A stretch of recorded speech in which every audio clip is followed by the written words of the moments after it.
Hoje temos uma grande surpresa, né? Na nossa série vamos retratar a época atual, o momento musical, a ópera viva do Teatro Municipal. E nada mais justo que ter o meu amigo, que acompanha a carreira desde o iniciozinho. Com certeza. Que eu fui convidado por outro artista, que eu nem te falei. Sabe por que ele me convidou para ir lá? Que ele queria que eu assistisse, porque ele estudou canto por causa dos meus programas.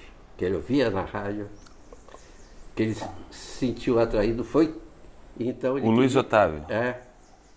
Então, aí eu fiz o programa com ele depois disso. Mas você, né, Laura, você é quase uma instituição aqui no Brasil, né? Em música clássica e ópera, né? Não é isso, não. A gente faz o que é nossa obrigação. É, o que a gente gosta, né? É, lógico. Então, eu quero... Nós vamos começar no seu princípio. Saber de você para chegar ao artista que é. Você nasceu aqui no Rio. Nasci no Rio, sou carioca. Nasci na Tijuca, embora tenha me transferido muito cedo aqui para Ipanema. Então, com quanto tempo? 3 anos, né? Eu vim para Ipanema, né? Por aí. Aos 3 anos de idade eu já vim morar em Ipanema. Mas nasci na Tijuca. Eu sou carioca. Aí, quando eu cumpri os 25, 26, eu fui para a Espanha. Eu sei. Mas eu quero saber como é que você foi chamado para a música. Parece que primeiro foi para a música popular, né? Aí é um processo que você vai descobrindo naturalmente, eu acho. Que Mas eu acho que você foi influenciado pelo rock, essas coisas. Isso depois. Na sua juventude? Depois, Lauro, porque eu sempre gostei de cantar. Meus pais estão de prova, minha família está de prova, eu fazia os espetáculos, eu obrigava... Mas ópera? Não, ópera nada, não, que ópera, música popular brasileira, Secos e Molhados, e Queen também, rock e tal, e canções, porque eu passava minhas férias, todos os anos eu ia para Campo Grande, porque também tenho família lá, Mato Grosso do Sul. E claro, você... É outra coisa, né? Você sair do Rio de Janeiro para ir para Mato Grosso, ainda mais naquela época, era muito diferente, ainda é bastante diferente culturalmente, né? Mas eu tive muita influência também disso. Então eu gostava muito daquelas guarainas, sabe? Daquele canto galopeira e aquelas coisas assim da influência ali perto do Paraguai. Exatamente, música sertaneja. E eu cantava aquelas coisas também lá em Campo Grande, me amarrava, pegava, já estudava um pouquinho violão e levava os acordes e cantava. E uma vez, acho que tinha não sei quantos anos, que subi numa churrascaria ali que tinha uns amigos da família que cantavam. Era o Benito e a... esqueci o nome da outra menina. Cantavam e me chamaram para cantar uma galopeira, eu acho que eu tinha 13 anos, sei lá. E cantei galopeira com uma voz já meio impostada naturalmente. Quer dizer, uma coisa de meio dom mesmo. Não estudava nem nada, entendeu? Não é que imitava aqueles cantores sertanejos que vão no falsete, né? Naturalmente. Tem gente que tem esse dom naturalmente de você imitar. Exatamente. E não tinha aula nem nada. Então foi depois que eu, obviamente, eu nasci no Rio. Meu pai era da Marinha. E agora já está aposentado, mas graças a ele ser da Marinha, a gente era transferido por vários lugares do Brasil, cidades, moramos em Belém, Brasília, né? E morar depois em Natal, e transferido para a Bahia também e tal. Então, isso também dá para a gente uma certa experiência, né? Que a gente nem se toca no momento da experiência que você está vivendo, mas sim depois, né? O quanto rico foi toda essa diversidade para mim, né, na minha infância, né? Você tem contato com várias culturas e tal, embora tenha aquela coisa de você ter os amigos, né, mais distantes e às vezes a família se separa, não sei o quê, tem um outro lado que você ganha muito, né, a riqueza cultural, né, e a experiência, né, de você ter esses contatos todos. Então, quando eu voltei para o Rio definitivamente, foi acho que 82, depois de Brasília. E eu conhecia meu irmão mais velho, o César, ele gostava de rock, eu também já escutava rock graças a ele. E lá em Brasília também a gente levava uns sons e não sei o quê. E ele me apresentou para um cara aqui na praia que se chama Marcos. E a gente montou uma banda de rock and roll. Rock and roll mesmo. Johnny voltou para tocar rock. rock and roll daquele eu não estudava nada, era tudo, né, de música, digo, né? Fazia universidade, fazia como é que chama? Pré-universidade, como é que é o nome daquilo? Vestibular. Vestibular. Primeiro grau científico, aquela época tinha científico, lembra? Primeiro científico, segundo científico. Só que ultimamente estava muito desentusiasmado com esse negócio de estudo, porque realmente não sabia que você ia fazer? Qual era a minha vocação verdadeira, né? Meu pai era meio contra esse negócio de música, com razão, porque ele, né? Porra, vai terminar cantando uma churrascaria igual lá em Campo Grande. Não é que o pai quer pro filho, né? Mas, porra, eu tava meio em dúvida, porque por um lado eu sabia que ele tinha parte de razão, e por outro eu gostava de cantar, mas eu não tava seguro. E nessas idades também, você vê que você é muito jovem ainda para decidir, né? E só mais tarde que você se toca de que, pô, como eu era moleque e tinha que decidir tudo isso e tal, não sei o quê.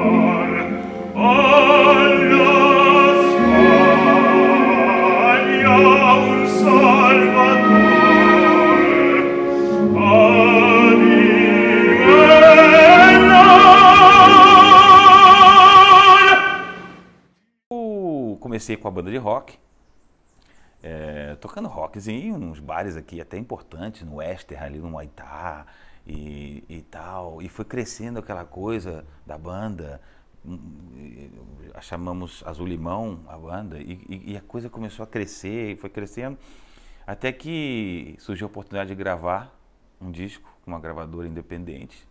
A gente gravou, começou a tocar na Rádio Fluminense do Rio, começou a ficar famoso e dar show no Circo Voador, com Angela Rorô, com Robertinho do Recife, com Celso Blues Boy, e aquilo começou a crescer e tal. Só que a gente era tudo amador. Tá entendendo? Ninguém estudava música, era tudo molecão que de repente, naquela onda, aí começou a onda do heavy metal. 85, 86, heavy metal, não sei o quê. Foi quando eu resolvi, eu falei, não, eu preciso saber o que eu estou cantando, o que eu estou escrevendo. E até por uma coisa de legalidade, eu preciso registrar minhas músicas, porque é um disco, né? Você tem que registrar, você tem que escrever, tem que ir na Ordem dos Músicos, que, aliás, a Ordem dos Músicos acabou, né? Acho que não, acho que ainda existe, né? Porque, tem que ter pelo amor de Deus, né? Tem que ter...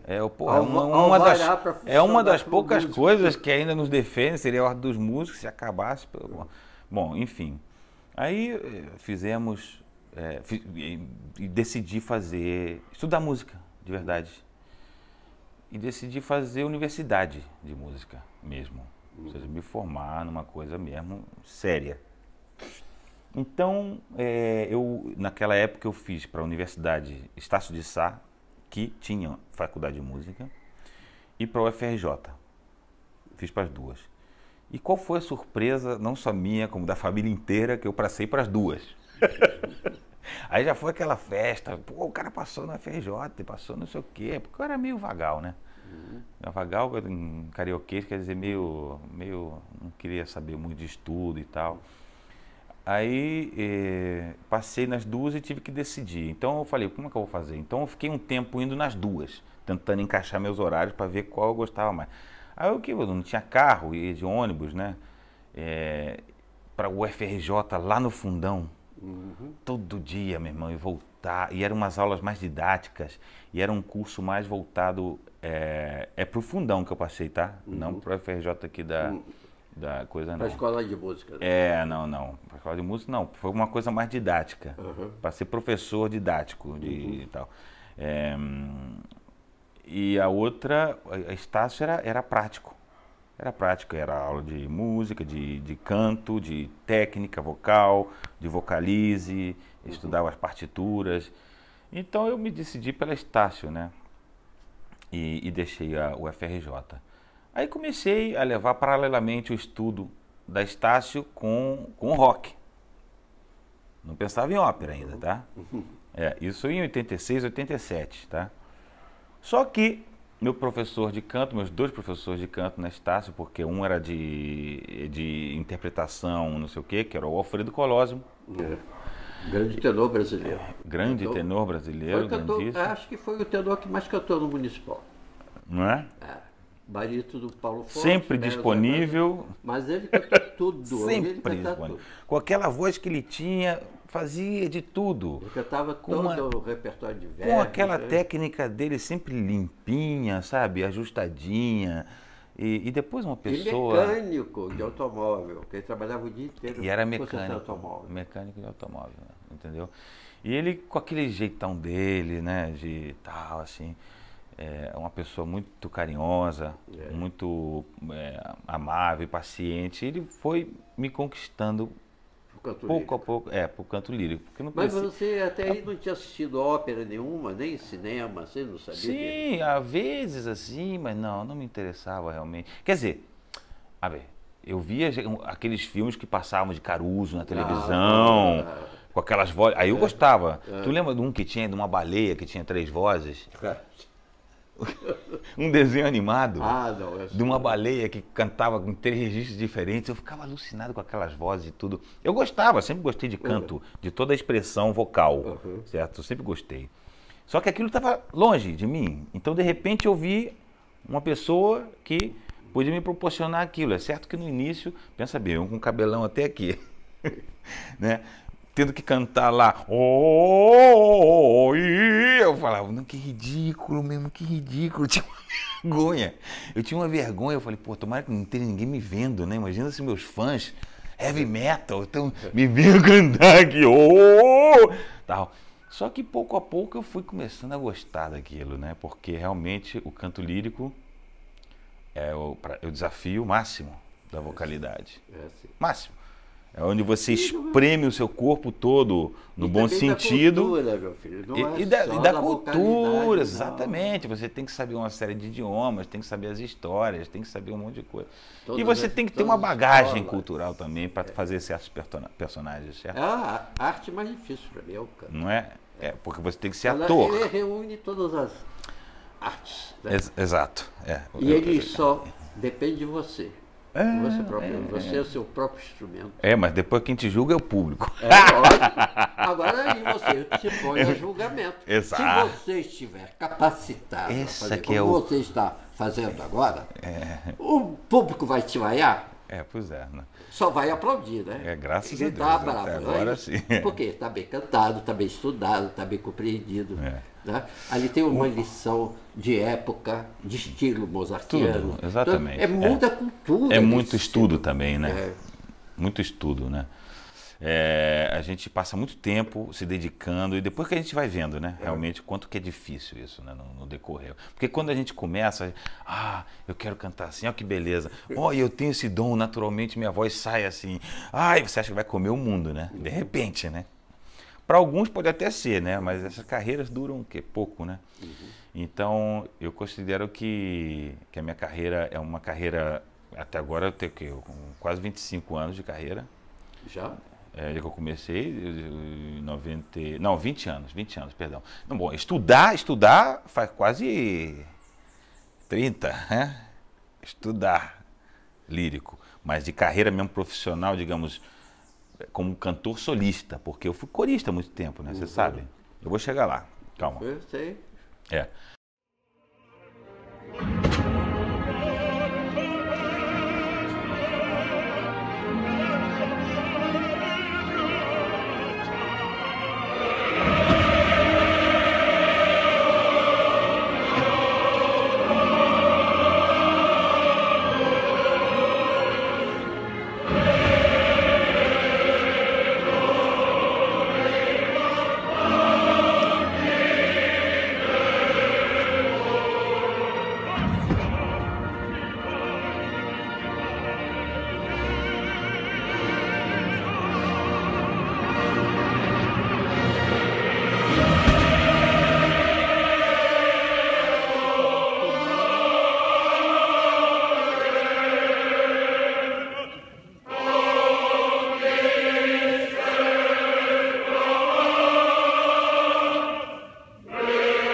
comecei a estudar com o Colosimo e com a Maria Helena Bezzi. Que a Maria Helena Bezzi, ela fazia só... Não, que eu estudava com a Graziella, ela dava aula na Exatamente, sala. Exatamente, ela dava aula de vocalize. Vocalizava a galera toda, juntava todo mundo lá na sala dela e... aí tal. E com o Colosimo era uma coisa mais específica, de interpretação mesmo, onde ele dava mais técnica e tudo, não sei o quê. Aí tinha uma vez onde ele realmente me captou, foi um dia, logo no início que eu estava estudando com ele, ele deu uma música para eu estudar, que chama Caro Mio Ben. Caro mio ben, credimi almen. Que é lindo, né? Mas simples, mas bonito, né? Aí eu não conseguia cantar daquela forma. Leveza. Você não conseguia impostar daquela. Não conseguia impostar daquela leveza, nem tinha respiração consciente ainda, um monte de coisa, né? Aí ele resolveu me dar um exemplo. Ele ainda tinha voz, aquela voz linda dele. Fazia música da que era uma voz de um lirismo lindo, uma coisa. E ele deu exemplo quando ele começou a cantar, meu amigo. Aí eu fiquei todo arrepiado. Eu falei, nossa, que voz é? Como a voz, né? Estava em toda a sala, né? Saía dele por todas as partes. Mas a coisa é a seguinte, o Colosimo, a voz dele não era bonita. Não era o metal de primeiro mundo. Mas era bonita e coisa. Mas ele fazia com uma leveza tal que fazia manrico, fazia coisa. E nunca quebrou uma nota e nunca gritou. Ele nunca gritou. Os agudos dele... Uma elegância cantando. Uma elegância cantando.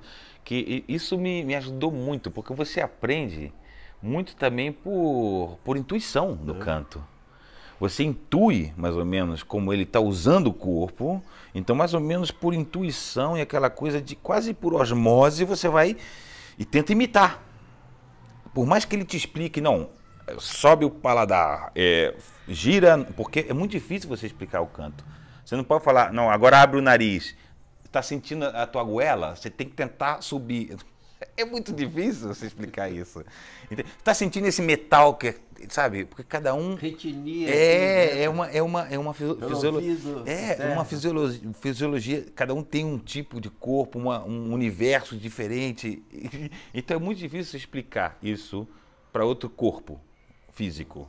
Então é quase uma coisa quase que assim, por intuição, por imitação e tal. E com o Colosimo foi assim. Eu tentava imitar ele e tal, com essa leveza que você descreveu tão bem, que ele tinha de fazer. Você não fez isso a voz nunca, né? Exatamente. O mal do cantor de ópera que se arrebenta muito, porque gritam muito em vez de cantar. Tem que cantar mais, por cima, não é por baixo. Eu acho que é o seguinte, de cima pra você nota quando está se fazendo mal. Não é possível que a pessoa não note.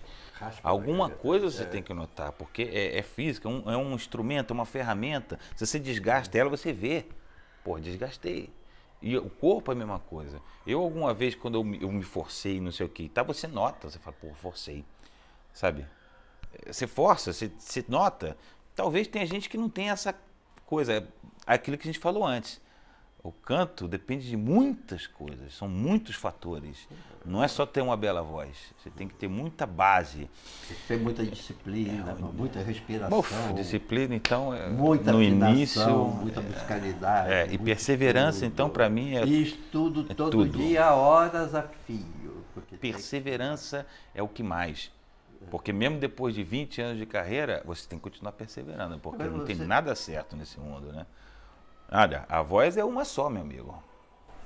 E uma coisa também, que você deve estar sempre repassando o seu repertório que você tem, né? Com certeza. Que você tem que estar na cabeça, aquelas óperas mais solicitadas, exatamente. Seus contratos. Isso, quando você começa já num certo ritmo, isso começa a acontecer naturalmente, né? Porque começam a te chamar mais para esses papéis mesmo, né?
Mas então vamos voltar ao antigo. Então, aí eu estava lá, acabou de cantar Colosso. Exatamente, aí eu fiquei maravilhado com aquele exemplo que ele me deu e aí foi que eu realmente falei, pô, eu quero cantar assim, eu quero cantar desse jeito.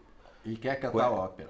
Com essa leveza e comecei realmente a ter esse interesse, né? E comecei a me dedicar realmente, estudar e fazer aulas e tal. E aquilo começou a chocar com o rock.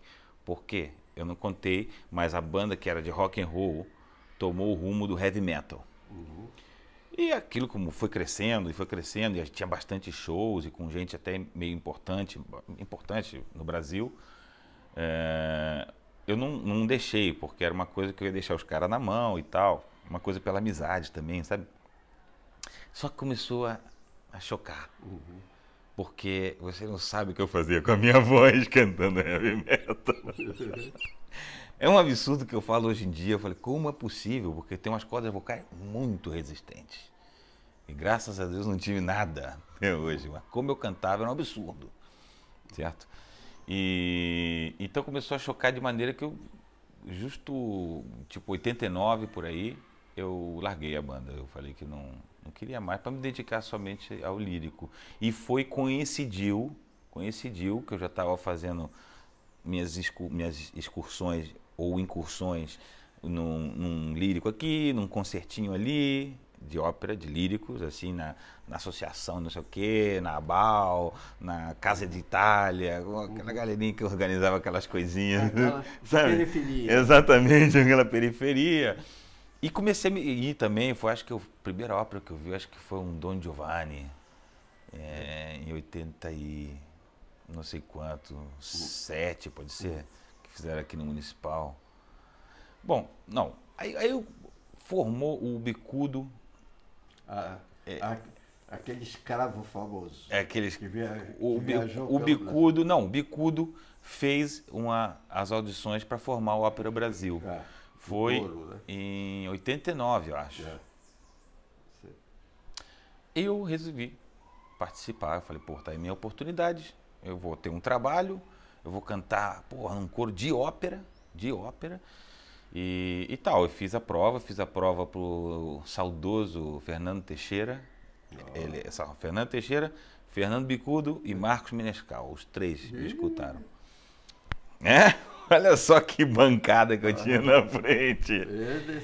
E rapaz, você sabe que naquela época eu comecei a estudar de baixo. Eu estudava de baixo. Embora o Colosso sempre dizia que eu era barítono.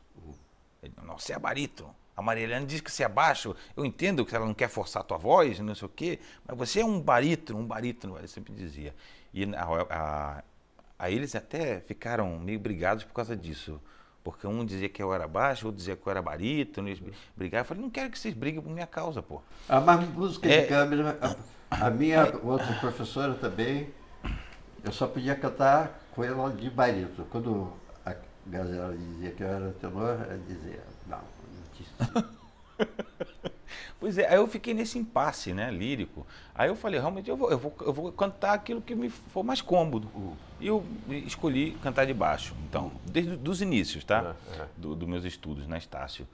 E eu cantava obras de baixo, repertório, e eu sempre tenho os graves, Fá, Mi grave. Até hoje eu tenho os graves. Eu não perdi, não perdi os graves. E aí eu fiz a ópera, fiz essa audição como baixo. Eu cantei... Laterato Espírito. Laterato Espírito, ou então aquela do Macbeth, não me lembro. Mas olha só. Né, do banco, né? Estude, ele passou, meu filho. Acho que foi essa. Terminei a prova e... Aí, pô, tá, não sei o quê, beleza, tava naquela coisa. Eu tava voltando da praia um dia aqui, eu fui abrir a porta ali dos fundos. Essa aqui é a casa que eu sempre morei, desde que eu voltei, que eu vim da Tijuca com 3 anos até eu ir para a Espanha, né? Tava chegando ali, eu ia abrir a porta da cozinha, ver aquela envelope assim pendurado na porta para Rodrigo Esteves, não sei o quê. Quando eu abro, você foi aceito no coro da Ópera Brasil, tal. Meus pais tinham deixado todo orgulhosos já. entendeu? Nossa, era porque você estava se metendo. Porque era... Porque, cara, era um acontecimento naquela época. Você sabe que o bicudo, quando ele faz uma coisa, é com todos... né? Eu não sei como ele consegue, é coisa de... Ele faz a coisa como tem que ser feita mesmo, bem feita, né? Aí, nossa, aí aquilo mudou minha vida, literalmente, né? Porque eu comecei a cantar, a primeira já ópera foi já com o Bergonzi, depois com a Cosotto e por aí afora, né? E viver aquilo assim e chupar daquela experiência assim direto. Eu, um garotinho que saía da praia, meio surfista e sabe que chegava no teatro municipal, de repente eu estava ali, entendeu? Então já era um sonho. E meus pais também, né? Que tinham aquela dúvida. Então foi tudo um momento muito bom. Aí que durou, a alegria dura pouco, veio o plano Collor e cortou a verba e acabou o coro. Eu, de repente, foi aquele pluf, o que eu faço agora, né? O que eu faço agora? Aí foi quando a gente decidiu aqui, eu falei com meus pais, e também me apoiaram, minha família, de eu continuar meus estudos lá fora. Terminar a faculdade aqui, como podia, fui lá falar com eles, porque faltavam poucas matérias. Consegui fechar a universidade, a faculdade de música, peguei meu diploma e fui para a Espanha. Fui para a Espanha. E continuei sendo corista lá na Espanha. E na Espanha é outra história. Começa a contar também o da Espanha? Não, é o que eu estou te falando. Você tem que sobreviver, né? Eu sei que você faz muitas azuelas também. Né? Fazia, agora menos. De vez em quando eu faço. Assim, mas eu acho uma lindo, vez por ano. Não, muito bonito. Algumas coisas são meio mal escritas. Esse aqui é o problema, porque era na época que escreviam as azuelas, 1900 e pouco, assim, tinham muito aquelas vozes que chamam na Espanha de baritenor. Baritenor é aquele cara que entre o barítono e o tenor. Até hoje tem, né? Que canta mais facilmente de barítono, certo?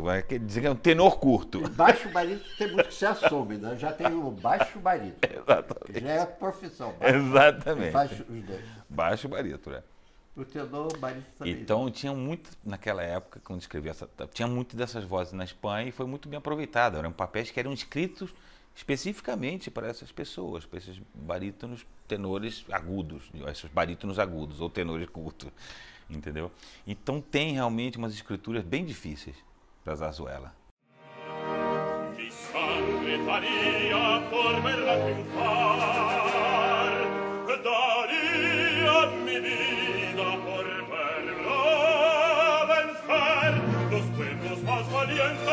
Lucharon por su idea, por ella los esclavos rompieron sus cadenas, soldados de la idea, la noble santidad, que el mundo entero sea amor y libertad. Que hoje em dia é mais difícil você encontrar esse tipo de voz assim, com essa extensão tão grande, porque ele utilizava toda a extensão, mas não... E tem que ter agilidade vocal também. Né? E você tem que falar também. Isso cansa muito, né? Você ficar falando, depois cantando, depois falando e cantando e tal. Mas é um gênero que eu gostei muito Não, mas aí você foi fazer. Daqui Sim. direto para Madrid. Aí Exato. foi estudar lá com que professor? Bom, aí eu cheguei em Madrid em 91, certo? Meu pai, ele conseguiu, ele me deu um dinheiro, eu juntei o que eu tinha e fui para a Espanha. Assim, sem saber espanhol, falar nada. E, bom, aqui a gente não tinha uma formação assim, de idiomas, né, na faculdade aqui do Rio. Porque, na verdade, a faculdade Estácio, ela não era propriamente lírica, né? Era só esses dois professores. O resto era, por exemplo, era o Yuri Popov, que era baixista, de popular, e João Carlos Assis Brasil, que dava aula de piano, de improvisação, que eu tive aula com o João Carlos Assis Brasil. João Guilherme Ripper, que dava aula de coral, regência coral, e de canto coral, eu tive aula com ele. Então, depois a gente até participou de um projetinho que ele fez, que é o Opus Canorum, que a gente fez uns espetáculos por aqui pelo Rio, antes de eu ir, cantando coros daquele gregorianos. E não tinha essa formação, então Quando eu cheguei em Madrid, eu me inscrevi na escola, eu já estava inscrito na escola para fazer a prova da Escola Superior de Canto de Madrid. E fui para fazer a prova, né? Cheguei lá, fiz a prova e fui aprovado. Aí já tinha pelo menos o visado de estudante para ficar na Espanha. E tudo bem, comecei a frequentar a escola. No início eu fui ter aula com um professor que se chamava Vicente Incabo, que era um tenor que não fez nenhuma quase carreira e se dedicou só a lecionar, dar aula, né? E depois de um ano, coitado que Deus o tem agora, ele faleceu já faz um tempo, mas depois de um ano minha voz encolheu de uma maneira que ficou... Parecia um canarinho cantando, uma coisa assim, sabe? Que ele só me pedia para pensar num ponto. Eu acabei tentando buscar tanto um ponto que a voz virou um ponto. Aí, exatamente, aí eu não gostei, eu entrei, me desencontrei com ele umas 2 ou 3 vezes, não gostei e tal. E no ano seguinte que eu estava lá, eu passei para outro professor, que foi o Antônio Blancas, marido da Ángeles Gullín, grandíssima soprano espanhola, que teve uma carreira curtíssima, cantou com Domingo, com a Samuel Estes, porque teve um problema hepático e teve que ficar fazendo diálise, não sei o quê, e a carreira dela acabou, mas tinha uma voz, tem uma gravação dela do Pirata com Mário de Mônaco, não sei se com de Mônaco, cantou com gente boa mesmo. Ángeles Gullín. Antônio Blancas foi meu professor até então, até eu terminar lá na escola de canto, né? E na escola de canto eu tive toda a formação, porque a Escola Superior de Canto de Madrid é um prédio daqueles antigos, de 1500 e pouco, de 4 andares, todo dedicado ao canto lírico. Então você tem uma formação completa ali, desde direção de movimento cênico no palco, coral, idioma, 4 idiomas, dei todos os 4 idiomas, fonética dos idiomas na música, tudo, líder, canto alemão, canções espanholas, francesas, e tudo, uma formação excelente, tá? Então isso foi muito rico para mim, né? Porque eu fiquei uns 4 anos só cantando canções. Líderes, canção espanhola, sabe, francesa, aquele repertório. Nossa, foi um aprofundar numa... Colocando a sua Nossa voz, Senhora, numa espécie de interpretação completamente diferente, que eu nunca... Você imagina, vindo do Brasil, a única experiência que eu tive num coro de ópera e antes de rock, e de repente chegar na Europa mesmo, onde tem todo esse conhecimento e essa informação à minha disposição, então eu fiquei maluco com aquilo. Eu queria cantar isso, queria cantar Brahms, Schubert, não sei o quê. Nossa, Schubert era uma coisa, eu adorava uns líderes, uma coisa que... E eu fazia muito bem, fazia muito, modéstia à parte, porque eu gostava, eu gostava. É bonito, quando tem voz lindo, pra fazer. Tanto é que gente que se especializa e só faz isso a vida inteira. É lógico. Porque é um campo inesgotável. Né? Só que, mas aí eu tive que arrumar dinheiro, porque o dinheiro que o papai me deu e o meu que eu tinha foi acabando. Isso depois de pouco tempo, porque a Europa, não é cara, né? Era cara também, agora o Brasil... E até que agora o Brasil é que se equiparou à Europa, tá quase tão caro como lá, agora aqui no Brasil, né? Então, eu tive que buscar um emprego. E comecei a fazer o que fosse, distribuir folheto no metrô, tentar vender cosmético, meu irmão, tudo para ganhar dinheiro. Aí eu estava lá num domingo, porque no início eu fui morar num colégio maior, que um colégio maior são casas de estudantes que tem na Europa, né? Que é tipo um high school, certo? Você fica lá hospedado, tem um quarto lá, divide quarto, às vezes divide, se quiser não divide e tal. E tem que pagar, né? A menos que você tenha uma bolsa e tal, que eu não tinha, que eu pedi uma bolsa que até o nosso querido o Silvio Barbato tentou conseguir E afinal não conseguiu, não rolou. Então eu fiquei meio assim. Aí eu estava um dia lá no domingo no Colégio Maior, lá de Moncloa, em Madrid, peguei o jornal e fui olhar a sessão de emprego, né? O que tem aqui? Distribuidor de pizza, né? A primeira coisa que você, pô, vou distribuir pizza, né, cara? Tá, eu já estava estudando na escola, precisava ganhar dinheiro. Aí eu vejo lá, cara, parece, sabe quando você vê um anúncio assim, parece que brilha, assim. Fosforescente, assim. Audição para o coro da comunidade de Madrid. Coro da Comunidade de Madrid. 2 vagas para baixo. Aí eu falei, não acredito. Aquilo brilhava assim, Laura. Uau, uau. Impressionante essas coisas, né? Se eu não tivesse aberto aquele jornal, de repente eu teria voltado para o Brasil. Você está entendendo? Essas coisas que vão acontecendo assim, sabe? Aí eu fui, me inscrevi, e, graças a Deus passei com, acho que eram 70 baixos para 2 vagas, e eu fiquei o dia inteiro fazendo provas lá na sede do coro. Primeiro eu cantava 2 coisas, depois cantava uma zarzuela, sempre obrigatório, eles pedem zarzuela e tal.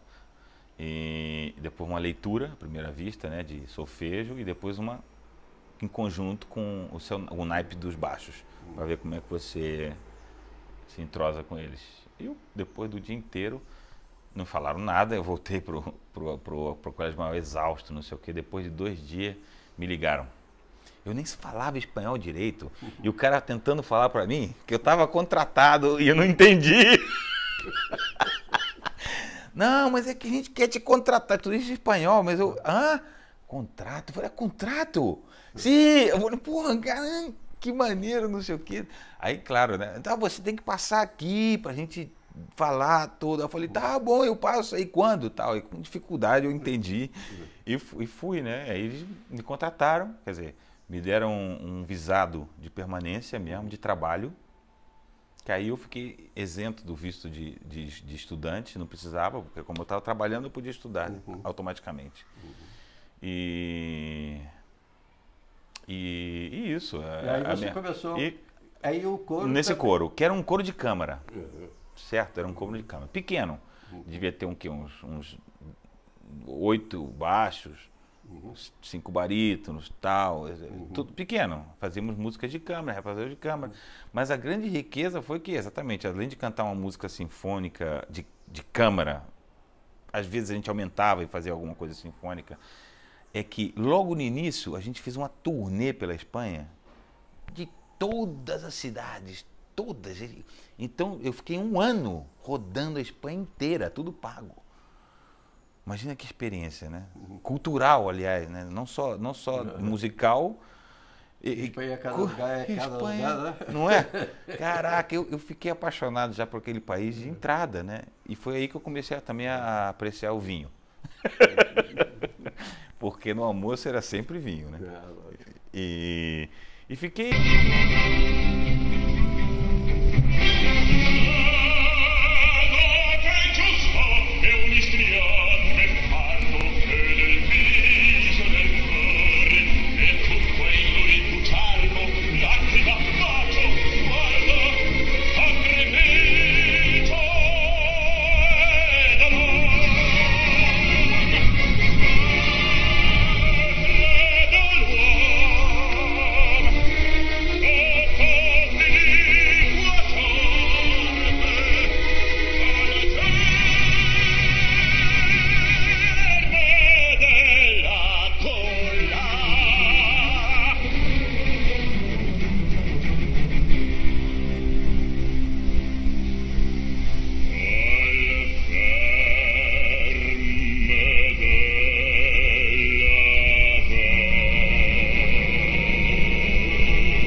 anos, até 95.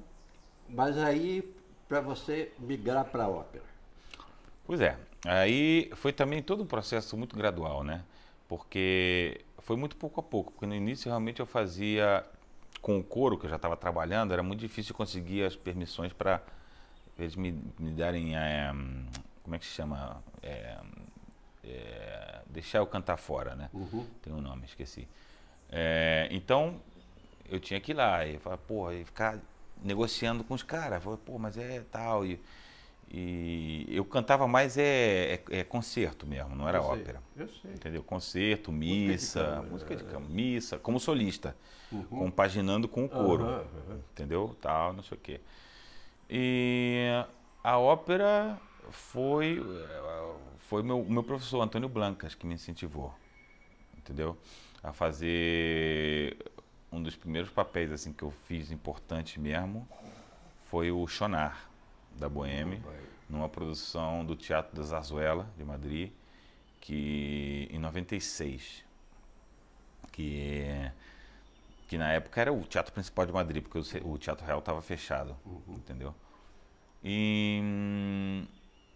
E aquela produção foi muito boa, muito importante, porque era realmente incentivar os novos valores que eles queriam, e botou um monte de gente jovem, eu, não sei o quê, estava no segundo elenco, mas já foi uma boa oportunidade para mim. Tinha um outro elenco acho que era Ainhoa Arteta, que estava cantando, não me lembro o tenor agora quem era, um mexicano, esqueci o nome agora,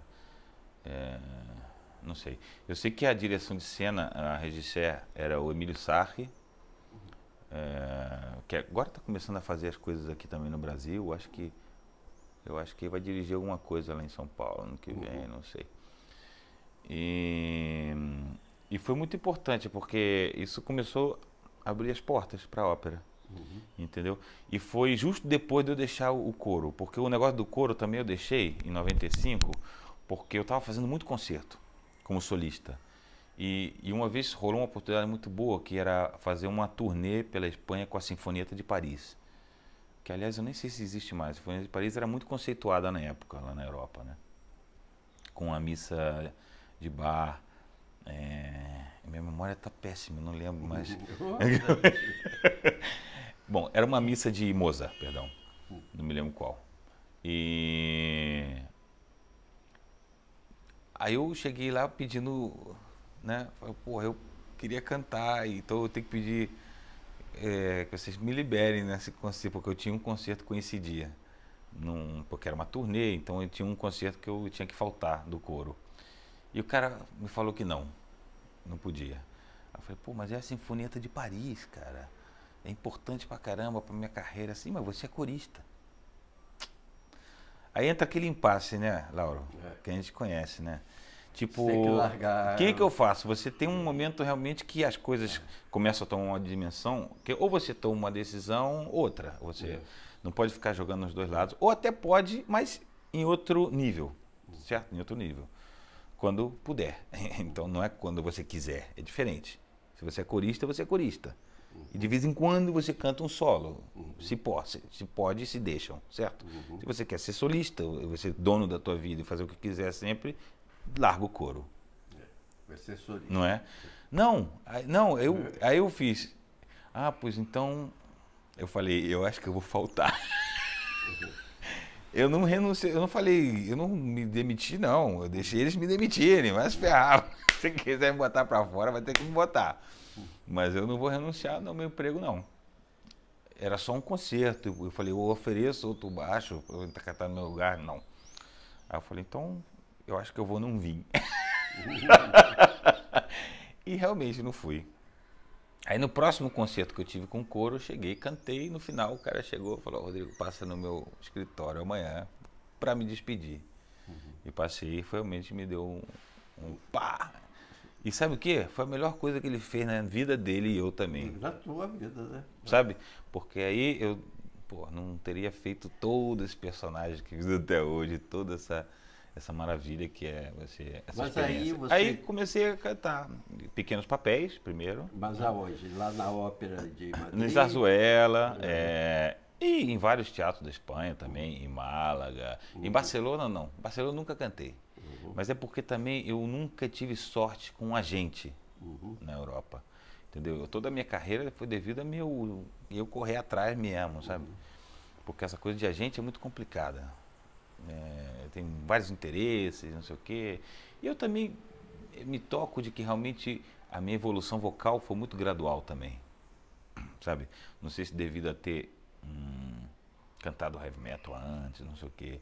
Faz realmente, a partir do ano 2000 e pouco, foi quando eu realmente eu comecei a ter uma tranquilidade técnica. E começar realmente a desfrutar cantando. Porque até um certo momento eu sofria muito. Esse chonar na zarzuela era um sofrimento, imagina o chonar. Eu sofria para dar 3 faixas. Tá entendendo? Então, tinha essa coisa. Então, foi pouco a pouco. Foi um processo gradual, sabe? Would that I turn in, call to thee, O soul, actual me, and love of gently mastereth yours. Thou waitest time, smile and content, but death and fearless swellest full the vastnesses of space.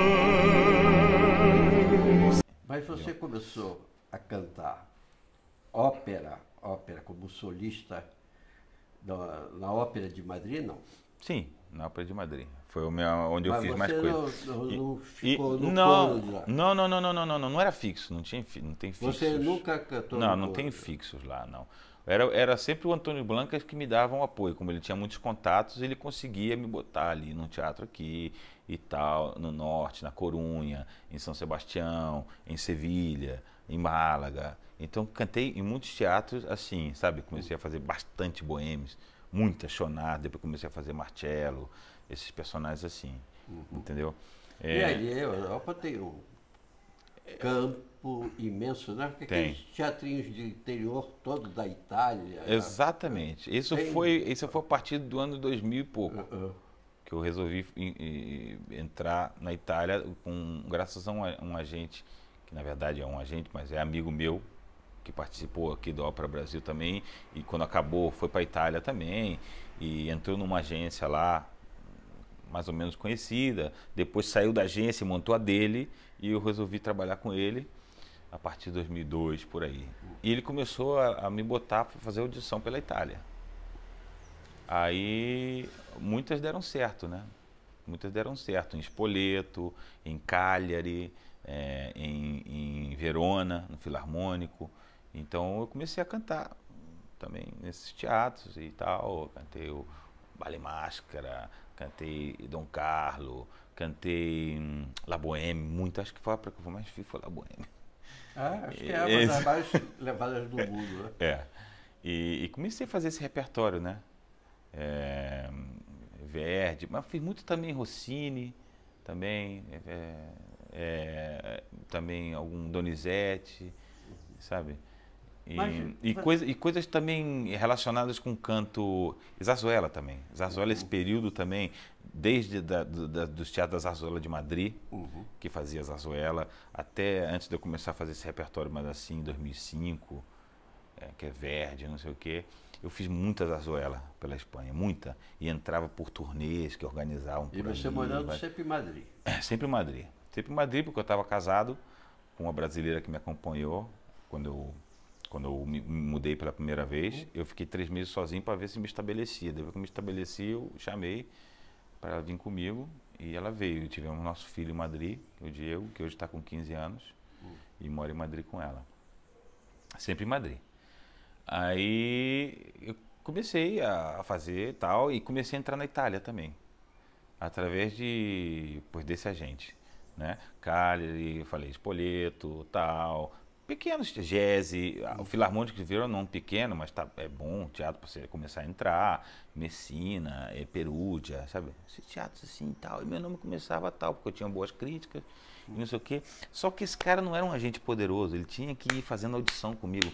Mas eu gastei um dinheiro em audição, Lauro. Isso é uma coisa que também você precisa, tá? Você tem que ter dinheiro. Menor que seja, você tem que dar audição. Todo o dinheiro que você ganha, você tem que investir um pouco para você ir fazer uma audição. Até hoje em dia, ninguém me chama, sabe, para fazer, eu quero te escutar. Hoje em dia, ninguém é de ninguém. A não ser que você seja um famoso já, entendeu? É mais fácil, a Arena tem aberto algumas portas para mim, né? Mas se você não canta nesses teatros de primeira e não tá não sei o quê, é muito difícil ninguém te chamar diretamente para um teatro desses assim. A menos que você tenha tenha uma agência poderosa que te coloque lá, sem precisar de audicionar, entendeu? Então eu gastei também muito recurso nessa coisa de audição, né? Mas eu acho que foi válido, porque eu passei um bom período cantando na Itália e foi aí que me descobriram, mais ou menos, porque no ano 2000 eu já tinha cantado aqui na Argentina, graças a uma boêmia que eu fiz na Corunha, tá? Um chonar que eu fiz na Corunha, que o diretor lá musical foi o Mário Perusso, que era então o principal diretor do Colón, e depois em 99. E no ano seguinte me chamou para fazer o Silvio aqui no Colón, que foi minha estreia no Colón, um sucesso incrível fazendo o Silvio. Silvio é difícil, eu acho. Depois, é difícil, só tem aquele dueto absurdo, lindo, né? E depois me escutou, não sei se você conheceu o Sterenfeld, Alejandro Sterenfeld, um grande agente argentino. Acho que de nome assim. Muito famoso aqui na Argentina e tal, na América do Sul. E ele que me trouxe para fazer a Traviata famosa de 2001, aqui no Teatro Municipal. Só que eu estava despreparado para fazer a Traviata, né? A voz estava lá e tudo, mas faltava ainda aquela experiência, né? De fazer o Papá Germão, né, meu amigo? Estava muito novo também. Muito novinho. E eu tinha uma cara, e a diretora era Sonja Friesel. Era o Malheiro que era o diretor do teatro. E quem dirigia era o Barbato. A Sonja Friesel que era a diretora, a Regisser, tá? E ela falava assim, eu tinha uma carinha de bebê. Ela falava, como que eu vou te envelhecer? Como? É impossível. Ela botava uma peruca em mim, eu ficava igualzinho a mamãe. Eu tenho a cara da minha mãe, né? Que parece meu pai também, mas é mais minha mãe.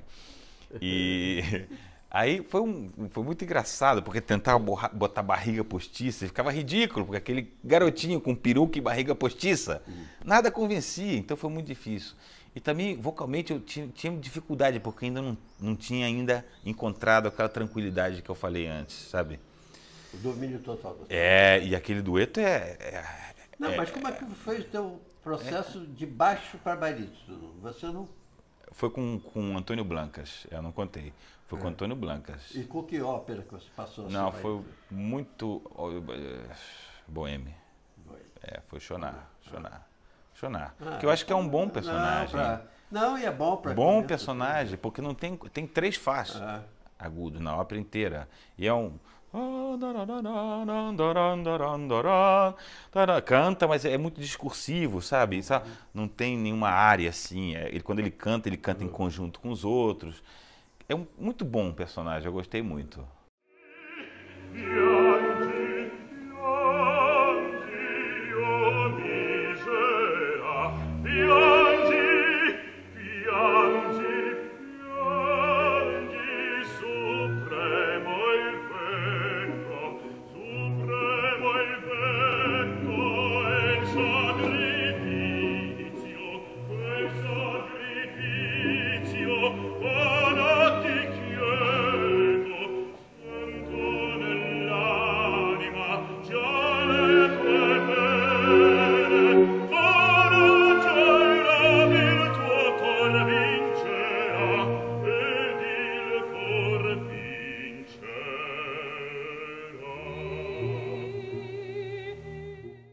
Mas eu sofria. Mas qual foi o primeiro papel de barítono que você falou? Eu sou barítono. Não, foi Silvio, do Colón. Eu já tinha feito, depois que eu comecei a fazer esse Chonar da Zarzuela, eu fiz outros no mesmo ano, porque começaram a chamar em seguida, Chonares. E fiz algum Marcello também, nas Ilhas Canárias. O Marcello é um barítono. E eu comecei a sentir aquela coisa do barítono mesmo, sabe? Exatamente. Mas não é um Germont, você tá entendendo? Sim. Marcello é muito teatral, tal, tem que ter aquela voz nobre, não sei o quê, mas não é um Papá Germont, certo? Não vamos comparar. você tem meios de cantar. O Papá Germão não, você tem que ser o Papá Germão. Né? Aquele dueto com a Violeta é uma coisa que você tem que ser o cara, então, senão não dá para enganar. Entendeu? E que era mesmo? O barítono, pois é. O Silvio do Colón foi uma prova de fogo, realmente. Porque aí foi quando eu vi que eu estava preparado, né? Foi no ano 2000. Foi muito bom, foi muito bom. E não é fácil, viu? É agudo pra caramba. Aí depois que você foi cantar lá, aí eu vim fazer a Traviata aqui. No Rio. Aí eu senti dificuldade, porque também o Silvio não é o Papá Germão. Aí eu fui vendo que realmente Verdi era outra história, né? Né? Verdi é outro, o buraco é mais embaixo, entendeu? Não, e depois fui fazendo várias coisas. Depois eu fiz Baile em Máscara. Foi o Baile em Máscara que você fez em São Paulo que eu fui assistir? Não. Esse foi em 2003. No carro. Eu fiz muita boêmia e o Marcello me ajudou muito nessa consolidação da técnica baritonal, tá?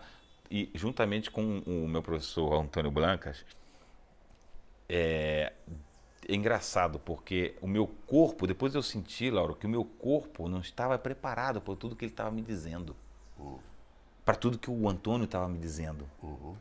Eu precisei passar no palco, vivenciar toda a preparação física para que o corpo tivesse preparado. É um atleta que vai se treinando pouco a pouco até chegar na marca que ele quer. Lógico. Não é de repente que você faz uns 100 metros rasos em tantos segundos. Você tem que ficar treinando várias vezes, tem que sentir dificuldade e chegar em casa todo agarrotado, sabe? Sofrendo para você poder chegar naquela marca. Depois de muito tempo de treinamento é que o teu corpo se acostuma àquilo. Então foi assim comigo, entendeu? Com o Marcello, com a Bohème. Por isso que é uma ópera que eu tenho muito carinho. Sim, mas você tem um repertório imenso. Sim, aí depois... Sim, mas aí depois eu fiz... Eu vim a convite, eu vim fazer o Dom Carlo. Graças ao Sterenfeld também. Ele veio, só que eu tive que audicionar também. Aí eu vim, audicionei pro Aira Levin, que era o diretor do teatro. Era o diretor do teatro e me chamou, audicionei para ele e ele me chamou para fazer o Rodrigo, do Dom Carlos. E eu vim, eu me preparei bem lá com o Antônio, eu já estava me sentindo mais confortável nessa técnica, sempre tive os agudos seguros e foi uma maravilha para mim, vocalmente, cantar aquela ópera, né? Você cantou em São Paulo e aqui no Rio, né? Cantei em São Paulo, não, cantei só em São Paulo. Só? Só em São Paulo. O Dom Carlo, aqui no Brasil, só em São Paulo. Cantei em Madrid também, mas no Teatro de Madrid, depois, não fiz não. Depois me convidou o Malheiro mesmo para fazer em francês, em Manaus, só que foi cancelada. E eu não pude fazer. Aliás, fiquei muito pau da vida porque eu soube de última hora e eu tinha estudado o papel todo em francês. Não, mas um beijo aqui pro Malheiro, um maestro que eu gosto muito. Que, aliás, graças a esse que depois a gente fala sobre as bodas também. Mas eu vou te falar do outro papel que você fez aqui, que exigiu muito de você, o Nabucco. Muito. Não, mas eu queria falar uma coisa antes. Quando eu comecei a vir cantar no Brasil, a partir de 2005, 2006, que o Nestlé, depois desse Dom Carlos, começou um bafafá dizendo, tem um barítono ótimo, não sei o que. Não, foi 2003, 2004, né, esse Dom Carlos. Tem um barítono ótimo, não sei o que, papapá. O Nestlé quis me ouvir, falou, porra, tal. E eu fui lá também cantar pro maestro Nestlé na USESP, né. A surpresa é que eu chego lá na sala São Paulo, não sei o que, no escritório dele, e tá o Leifert-Kuss, Sergei Leifert-Kuss, do lado dele. Eu falei, pô. Aí eu falei, como assim? Não, a gente vai te escutar. Eu falei, pô, mas minha vida, me prepara. Achei que era um encontro, não. E no dia seguinte eu tinha saído ali pela Vila Madalena, tomado uma cerveja. Eu falei, não vai dar certo. canta aqui a área que, porra, é lá do Carlos Ascolta, não sei o quê. Eu falei, beleza, cantei. Os dois gostaram muito, tanto é que no ano seguinte eu já estava cantando com o Nestlin o Fausto de Gounod, que eu fiz o Valentim também na sala, com um sucesso incrível. A partir daí eu sou colaborador do maestro Nestlin, né? Sempre que pode ele me chama e eu, com prazer, porque admiro muito o trabalho dele. Depois desse período eu comecei a vir cantar direto no Brasil. Também conheci gente de São Paulo que queria me promover, sabe? Paulo Esper, o Heraldo Marim, conheci os maestros e tal. E um monte de gente começou, tal, lancei uns discos pela Algol, editora também, que o Heraldo me promoveu. Mas Então, isso foi de música de câmara. De né? câmara, Brasileira. Né? De tudo, um pouco de tudo. Francesa, tinha 7 canções espanholas, coisa do Don Quixote e algumas canções brasileiras. E não, fizemos disco também de opereta, de algumas operetas alemã.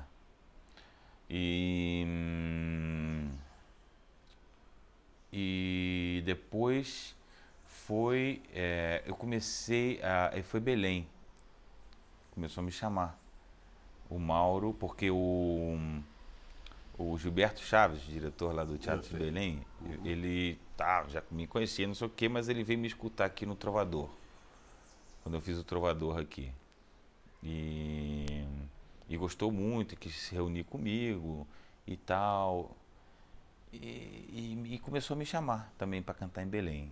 Isso foi numa época, eu queria dizer, que eu coincidi que na Europa, a agência que eu tinha, que esse amigo meu, largou. E eu fiquei sem agência.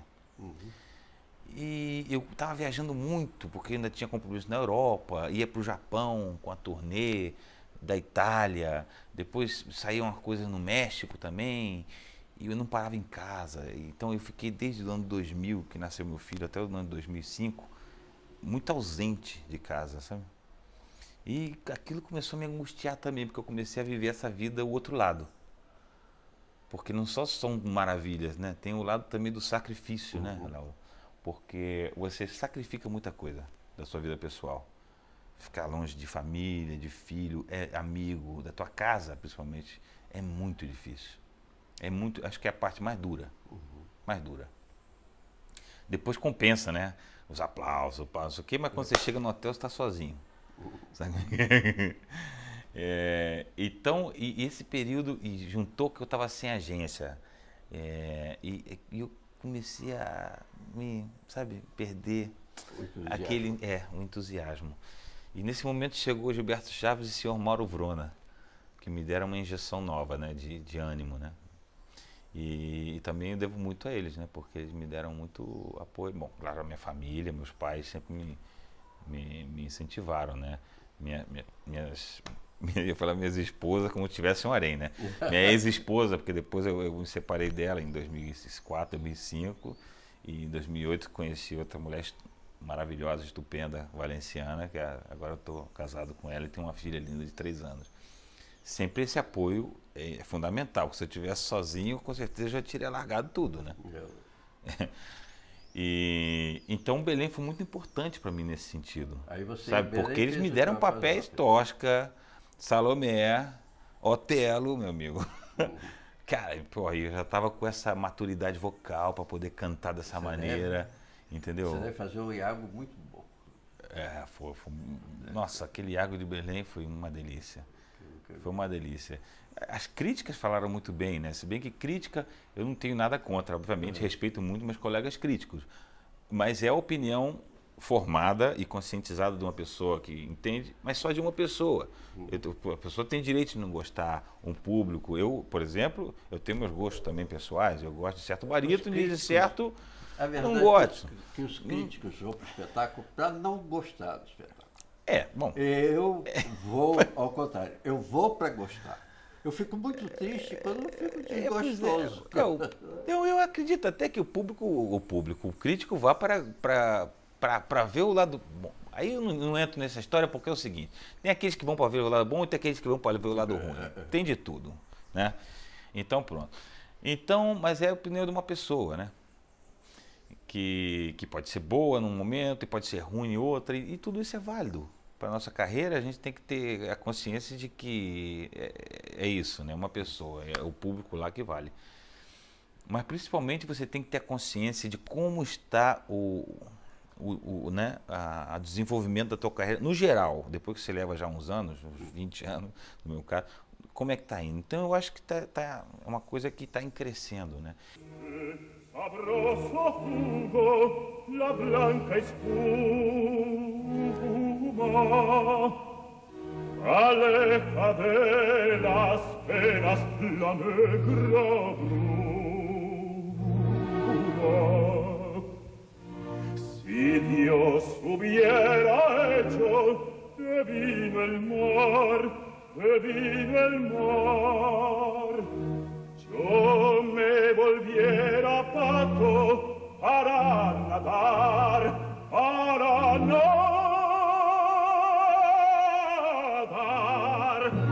Esta es la dicha, bebamos más. Esta es la dicha, bebamos más. Y ante vino tan sabroso, mi gaznate es un brocal.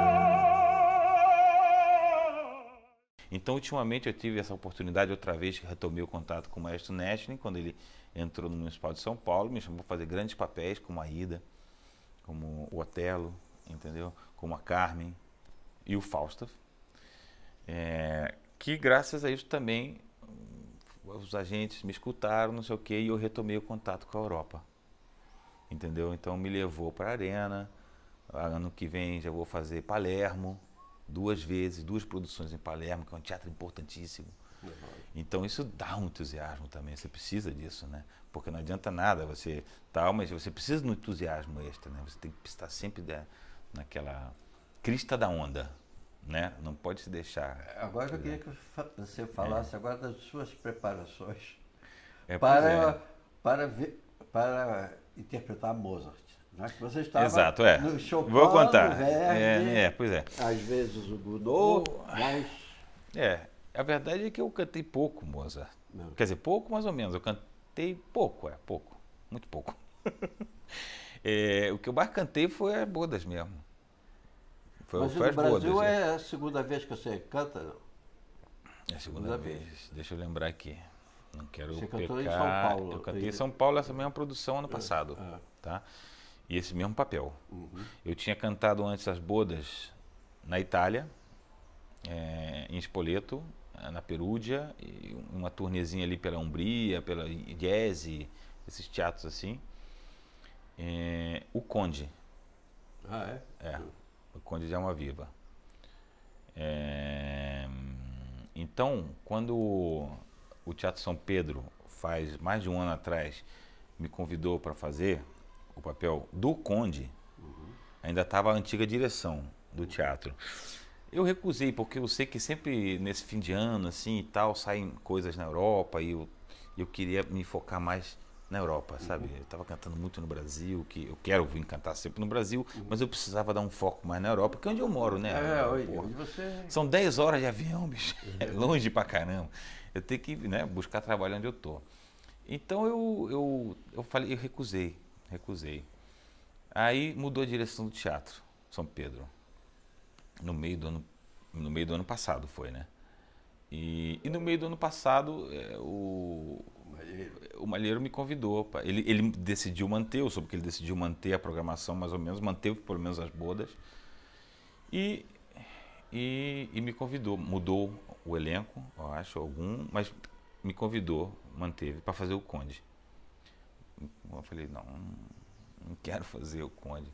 Aí o meu agente me ligou e falou, pô, mas ele perguntou, e se você fizesse o Fígaro? Aí eu, porra, mas o Fígaro, né? Porque eu já gosto de desafio, né? Senão não seria cantor lírico, né? Para começar, porque ser cantor lírico é um desafio. Mas o Fígaro, é? Falei, é o Fígaro. Aí eu falei, não, porra, não vou querer, recusei. Com o meu agente. Daqui a pouquinho liga o próprio Malheiro para mim.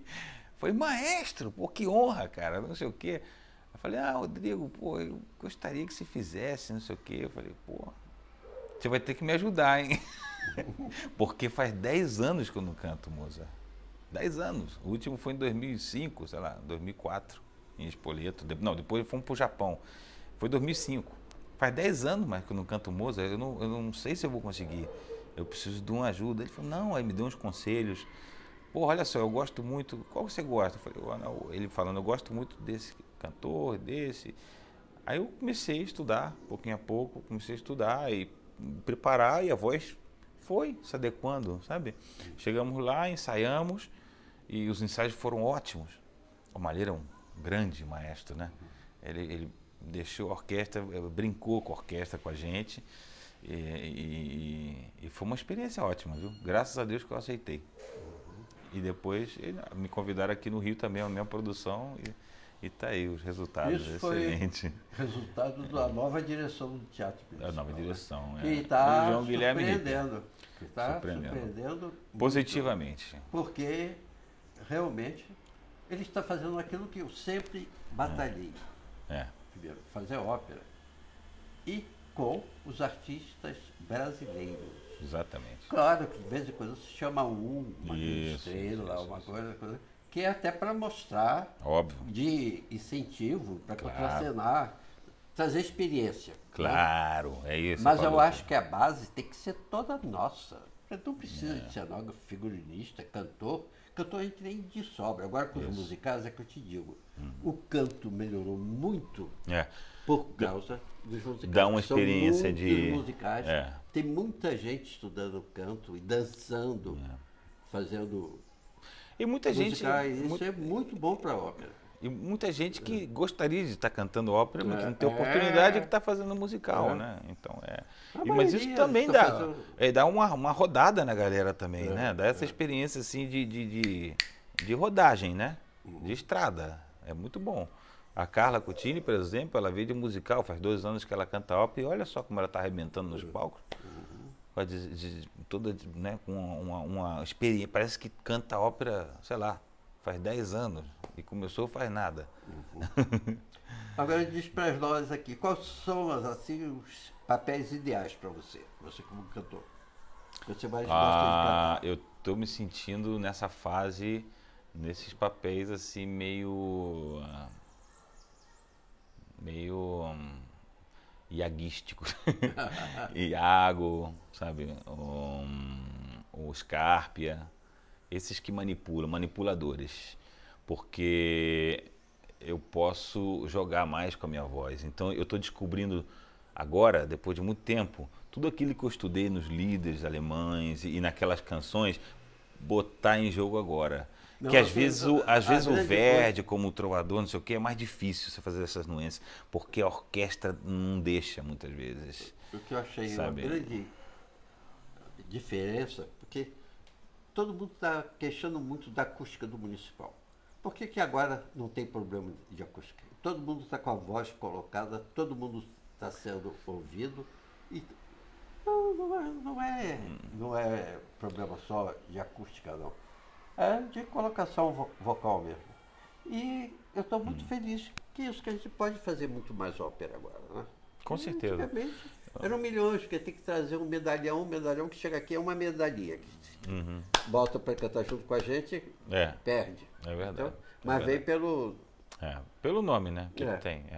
Não, eu acho importante também. Eu acho importante, de vez em quando, trazer um cantor de fora, como você falou, para ter essa troca de conhecimento. E não só, porque o teatro entra num circuito também internacional, que é importante que venham, que os estrangeiros também se interessem pelo Brasil, que exista um turismo lírico. Sim. Não tem gente que que vai para Verona para ver as óperas lá e que vem para o Colón para ver as óperas aqui? Chega aqui em janeiro, fevereiro, que só tem carnaval no Rio. Por que não tem ópera para os turistas? Exato. Com certeza ia lotar o teatro. Você vai para toda a Europa, você vai para a Amazônia, para as temporadas de ópera. O pessoal vai na Amazônia para assistir ópera, e conhecer a Amazônia. Malheiro? Enquanto você vê, você vem e vê. a ópera e o carnaval juntos. Já imaginou que show? Pois é. Sim, um sucesso total. Né? Com certeza. Já tudo dentro de um pacote, já. Entendeu? Você vende, por quê? Esses grandes teatros fazem esses pacotes. Venha para Nova York, conheça não sei o quê, papapá. Está dentro já da programação. É uma instituição de Nova York, o Metropolitan. Não é? Então eu digo nesse sentido de trazer gente de fora, nesse sentido, mas com a base que você falou. Que a base que seja nacional, que deixe os nossos cantores cantarem, pô. Que dê oportunidade, porque senão nunca vão se desenvolver, nunca vão ter oportunidades que eu tive de lá fora, de ficar cantando, até ter essa consciência e dizer, putz, agora eu estou começando a entender o que é tranquilidade no palco. Sabe? E isso está me beneficiando, mas depois de muito tempo, depois de quase ter desistido antes, Lauro, sabe? Porque você não tem um emprego de cantor, você não tem um coro. Como muitos colegas nossos que não conseguem estar no coro para tentar a carreira, né? Mas tem que sobreviver, tem que ter o aluguel, tem que ter... Óbvio. É uma disputa. E agora tem um problema lá, pelo menos na Itália, né? Na Alemanha e em outros países não, os teatros estão custando muito a pagar, né? E essa é outra coisa, né? Parece... estão custando a pagar, tem teatros que demoram e tal. Esse negócio de, não, vamos pagar 1 mês depois, 2 meses depois. Porra, por quê? Por quê? Eu estou aqui já faz 1 mês. Por que eu tenho que esperar 2 meses para receber meu cachê? Tem muitos teatros que estão assim agora lá, entendeu? A crise tá geral, não é só aqui não. Tá geral. Então tá complicada a situação, entendeu? Então o que o Ripper está fazendo aqui é justamente isso, cara. É abaratar tudo. Pô, vamos fazer as produções que já estão prontas. Vamos rodar. Você não viu a temporada que ela anunciou aí? Vai fazer uma lá em São Paulo e vai sair diretamente para cá depois. Não me lembro qual é. Diretamente. Vai ser feita no Teatro São Pedro e vem direto para cá depois, 1 mês depois. Eles vão fazer o Escravo aqui, acho que é o municipal daqui. Não sei se vai para outro lugar. Com certeza. Com certeza, eu acho que ele vai querer dinamizar isso. E é o que tem que ser feito, é o que sempre tinha que ser feito, né? Com isso vai abaratar os custos, vai fazer que dê mais oportunidade para o brasileiro, porque vai ser tudo custoso, vai custar menos. O teatro começa a rodar de novo, entrar numa dinâmica verdadeira de concerto, de ópera. Pô, academia de cantores, cara, para novos cantores de ópera, isso é uma beleza, isso é uma ideia fantástica, entendeu? Então, eu tô aqui, tenho que dar meus parabéns à direção e força, porque é um trabalho que tem muito que fazer, mas eu acho que tá pelo caminho certo.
E se você tivesse que escolher, o Ripper te chama da municipal e diz assim, olha, nós vamos fazer uma grande homenagem a você e vamos montar uma ópera para você, ser o protagonista. Você vai escolher a ópera. Qual a ópera que você ia escolher Nesse momento da minha ser carreira, montado para você.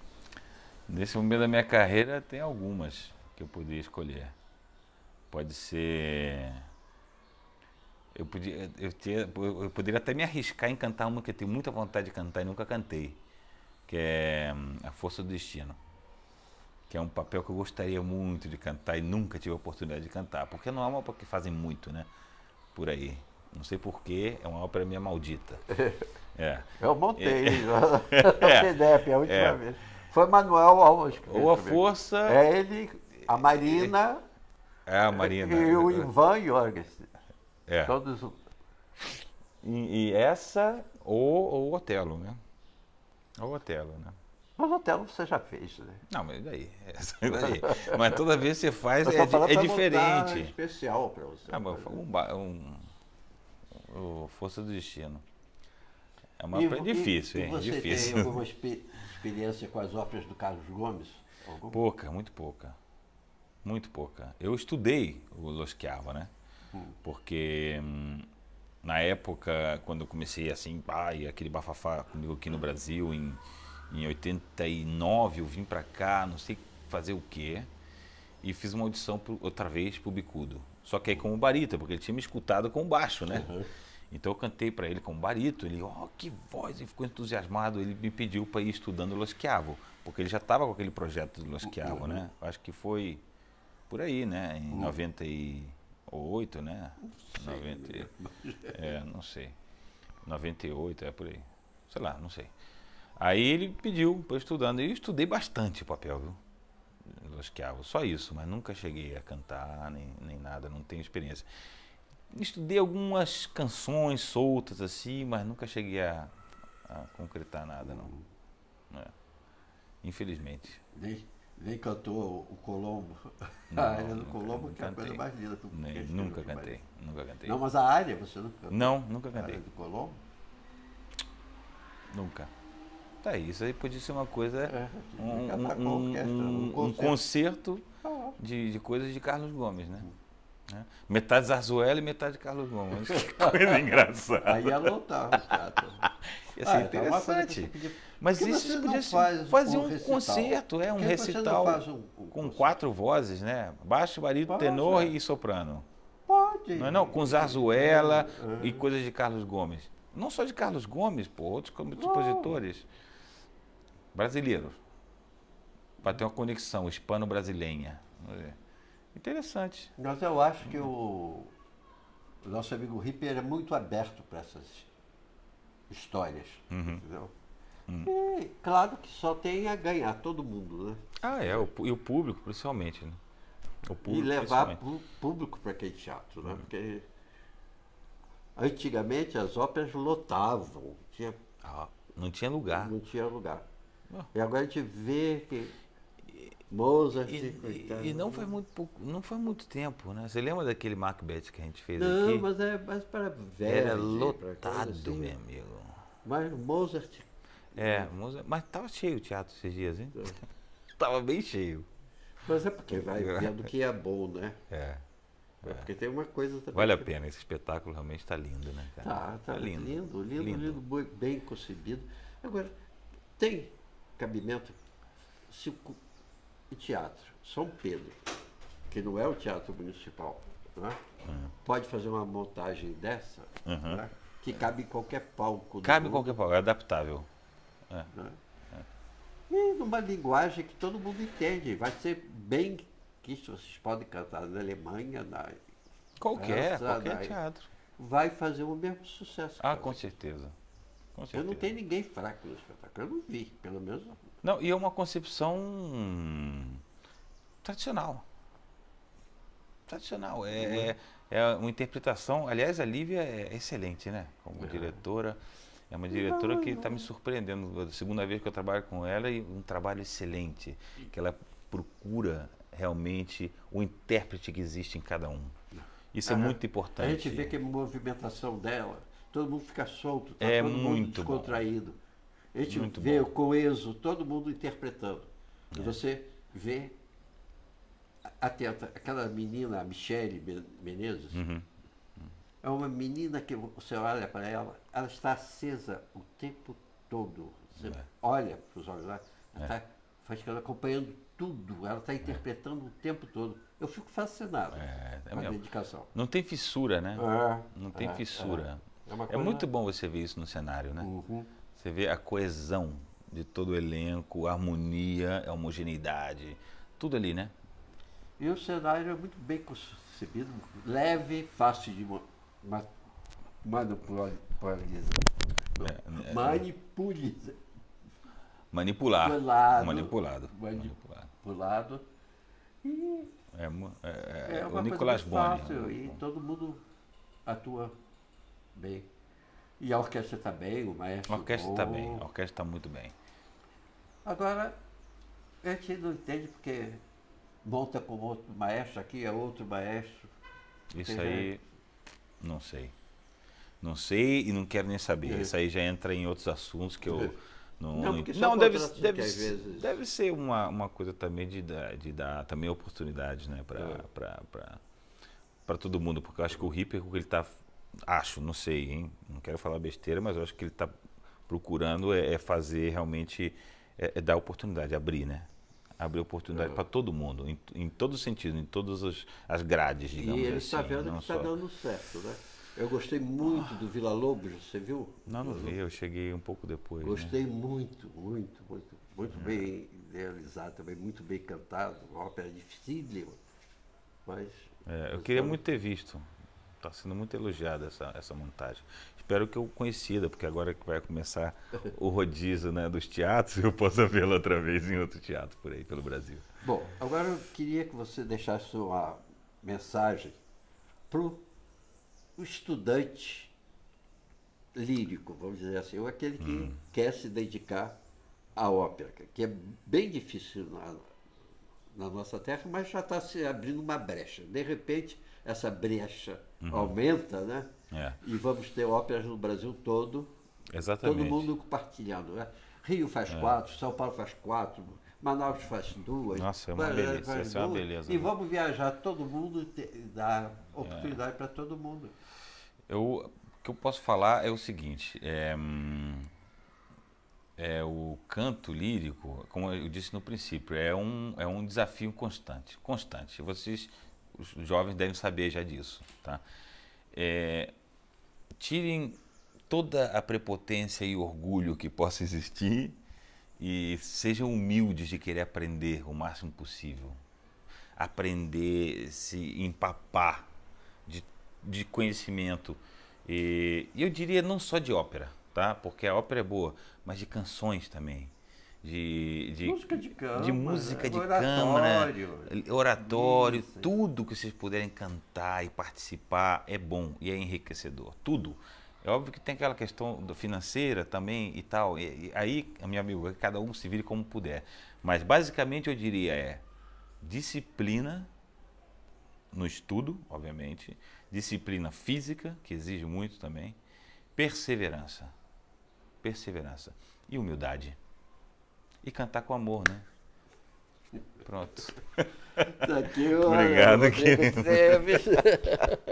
São muito vários obrigado, encontros. Muito obrigado. Vamos ver ainda para o futuro. Se Quem Deus sabe, quiser. né? Em breve.